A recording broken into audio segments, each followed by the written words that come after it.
Selamat pagi, salam dalam kasih keluarga kudus. Dari Biara Bethlehem Salatiga, saya Romo Martin, MSF, hadir menyapa Anda semua dalam cinta Tuhan. Hari ini, Kamis 16 April, Oktav Paskah. Saya mengajak kita sekalian untuk merenungkan Injil Lukas bab 24 ayat 35 sampai dengan 48.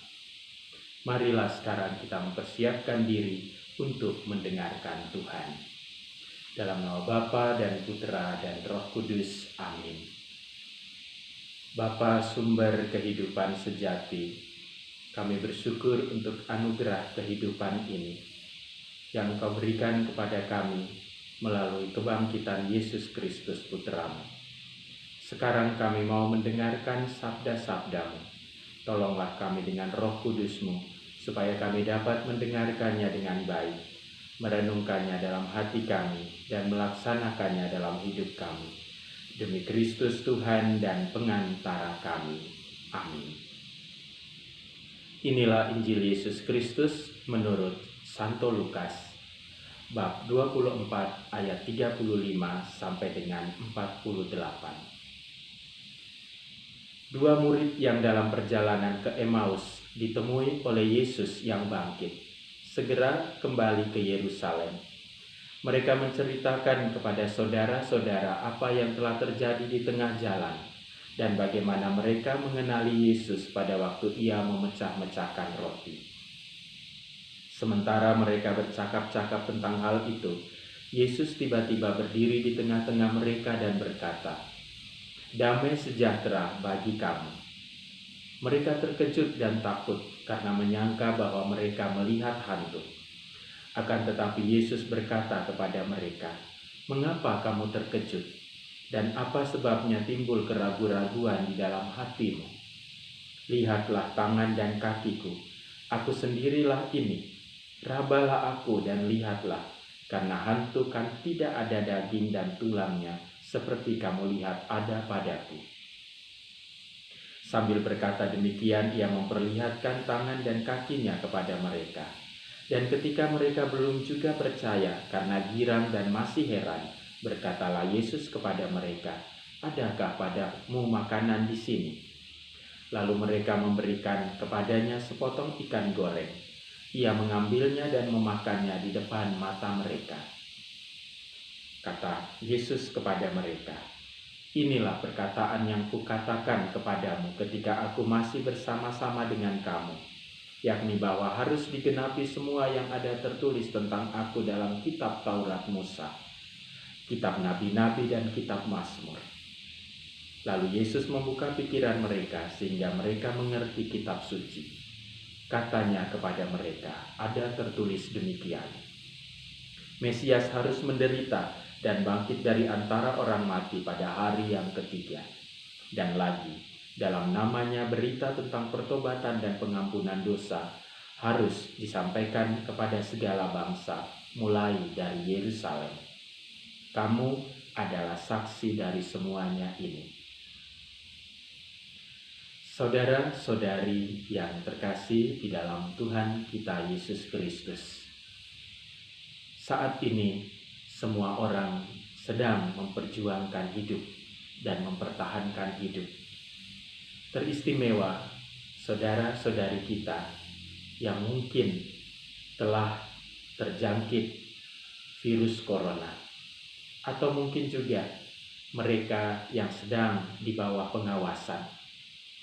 Mereka bersama dengan para medis dan semua orang yang merawatnya memperjuangkan kehidupan, karena betapa berharganya kehidupan yang Tuhan anugerahkan kepada kita.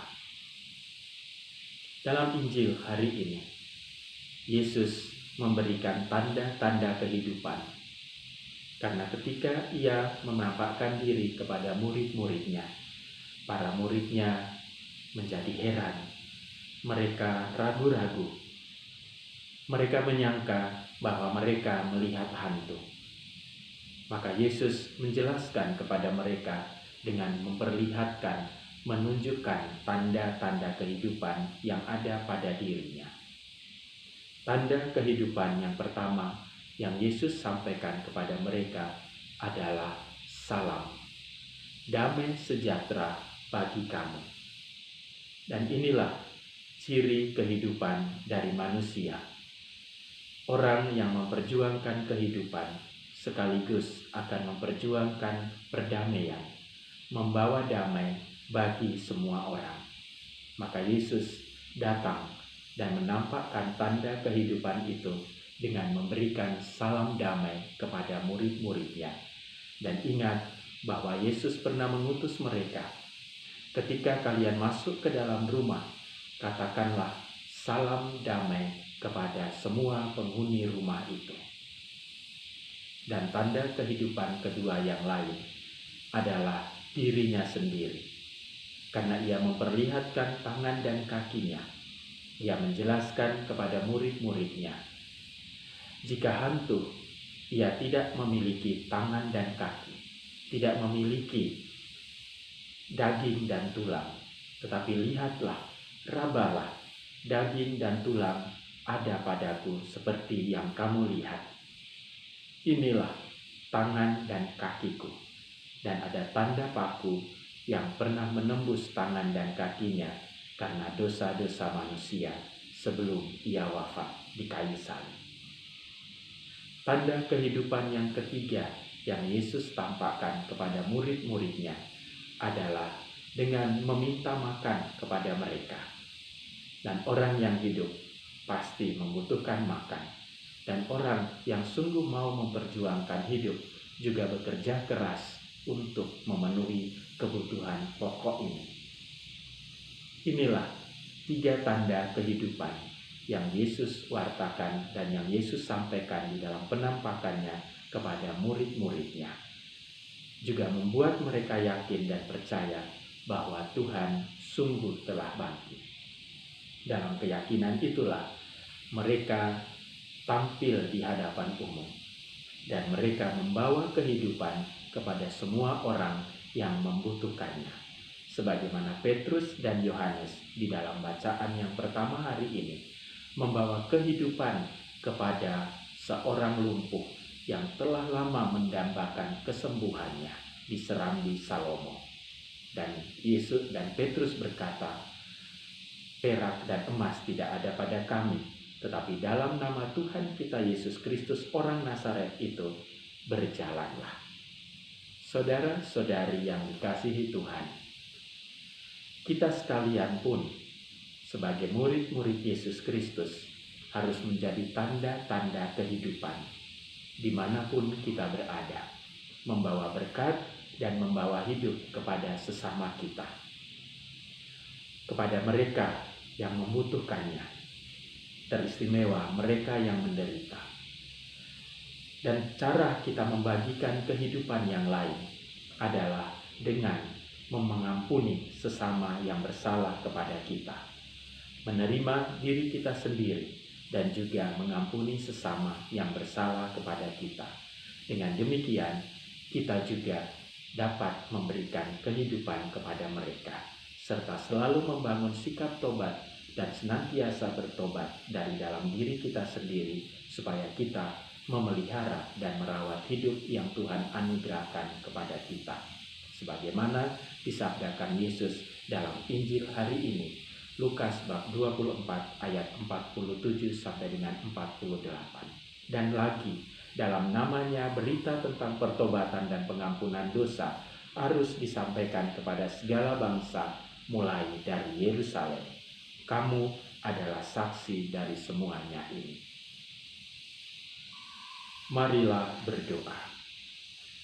Allah Bapa yang Maha Kasih, sumber kehidupan kami, terima kasih atas iman kepercayaan yang boleh bertumbuh di dalam diri kami akan Yesus yang bangkit mulia dan membawa hidup baru bagi kami.